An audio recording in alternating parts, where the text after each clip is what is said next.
viewers, today let us see the third group separation table. This is the solution that was given to me by the lab personnel.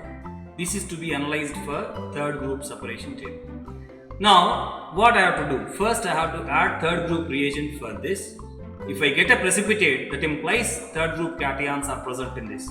What is third group reagent? Third group reagent is ammonium chloride solid excess and ammonia solution. Okay, let us add that third group reagent to this and check whether we are getting a precipitate or not. Third group solution supplied to me by the lab personnel, and I am adding ammonium chloride solid excess. So I have taken the solution given by the lab personnel. I have added ammonium chloride excess because I am preparing a saturated solution. Okay. Now I have to add ammonia. So I am adding ammonia. Ammonium hydroxide in the laboratory is known as ammonia solution. Now I am adding ammonia solution to this. If there are third group cations in this solution, I must get a precipitate. Let us see. You see, I am getting a precipitate clearly. Okay, shake thoroughly, the precipitate will be fully formed. So I am getting the precipitate. You see, this is the precipitate I got, which implies it is containing third group cations. Obviously, it must contain third group cations because the lab personnel has told me they are giving third group cations for third group separation table. So now I have to centrifuge this such that I get a residue which should be analyzed for third group. So let me go for the centrifugation of this. Whenever you are inserting into the centrifuge machine, you have to insert even number of test tubes. So because right now you have only one test tube with the precipitate, you take another test tube, some water, and keep them in opposite holders as shown here. As shown here. Now you switch on the machine for centrifugation process.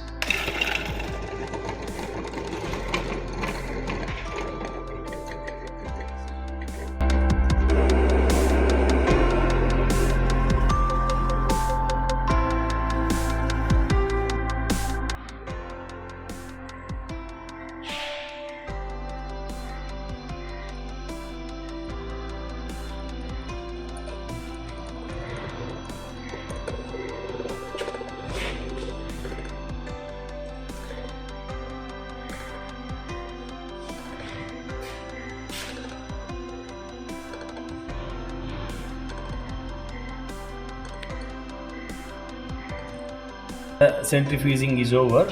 Let us take out and see the beautiful residue is there, which implies third group cations are present. Okay, fine. So this is the residue I got after centrifugation. Now let me decant the centrifugate. I am decanting the centrifugate, and this centrifugate is to be tested for the higher groups, namely fourth group. For doing third group separation table, I have to take this residue. Okay, fine. To this residue, I have to add 1 or 2 pellets of sodium hydroxide. I am taking 1 or 2 pellets of sodium hydroxide and I am adding. So see, I am adding 1 or 2 sodium hydroxide pellets. I have added. Now to this, I have to add little amount of hydrogen peroxide. This is hydrogen peroxide. I have taken this hydrogen peroxide in a test tube. I am adding little amount. Care must be taken. You have to add slowly and you have to add very little amount. You should not add too much because it may bump. Okay, I have added. You see, you can see the bubbling also. You see that. This is to be heated now slowly. I am slowly heating.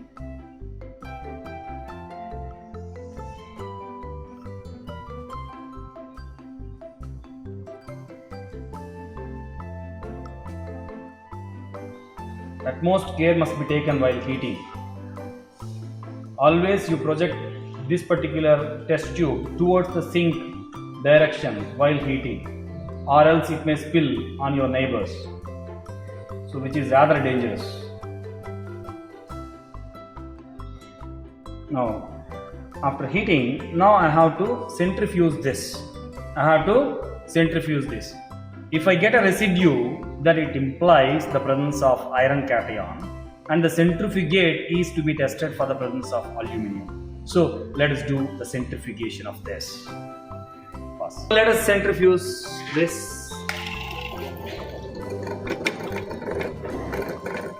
If there is residue, it implies iron cation is present, ferrous or ferric, and the centrifugate is to be tested for presence of aluminum ion.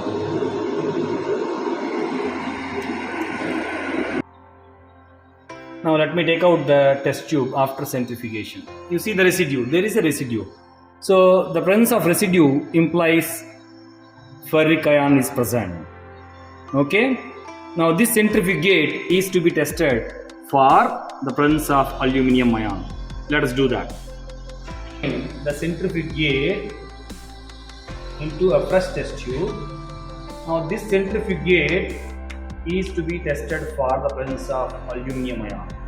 Now residue, okay, a brown color residue is indicating the presence of ferric ion. It must be tested for the presence of aluminum ion. For that, what I am doing? I am taking the centrifugate and I am adding little amount of dilute hydrochloric acid to it.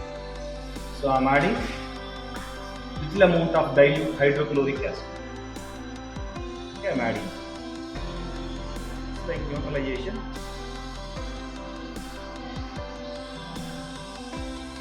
So I have added little amount of hydrochloric acid.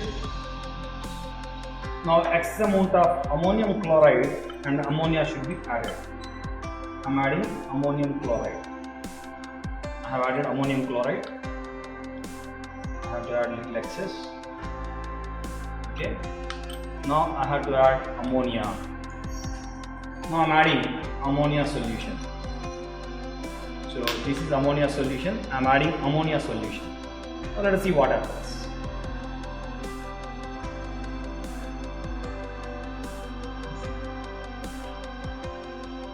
You see, white gelatinous precipitate is obtained. White gelatinous precipitate is obtained. The white gelatinous precipitate formation is indicating the presence of aluminum. You see, white gelatinous precipitate is obtained. Clearly visible. White gelatinous precipitate is formed. See carefully. White gelatinous precipitate is formed, indicating the presence of aluminum ion. So in this way we have to perform third group separation table. What did we do? Come again, let us summarize this third group separation table.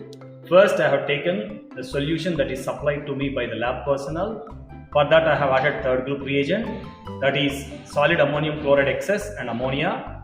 I centrifuged it. I got a residue. That residue is to be tested for the third group separation table, and centrifugate is discarded in this case, but generally it should be tested for higher group. Now that residue is taken. To that residue of third group cations, I have added one pellet of sodium hydroxide and little amount of hydrogen peroxide, and I boiled the mixture for some time and then I centrifuged. After centrifugation, I got a residue which is brown in color, indicating ferric ion presence. And the centrifugate is to be tested for aluminum ion. What did I do? I have taken the centrifugate, I have added little amount of dilute HCl and then excess amount of ammonium chloride and ammonia is added. I got a white gelatinous precipitate indicating the presence of aluminum ion. That's it. This is how we need to perform the third group separation table.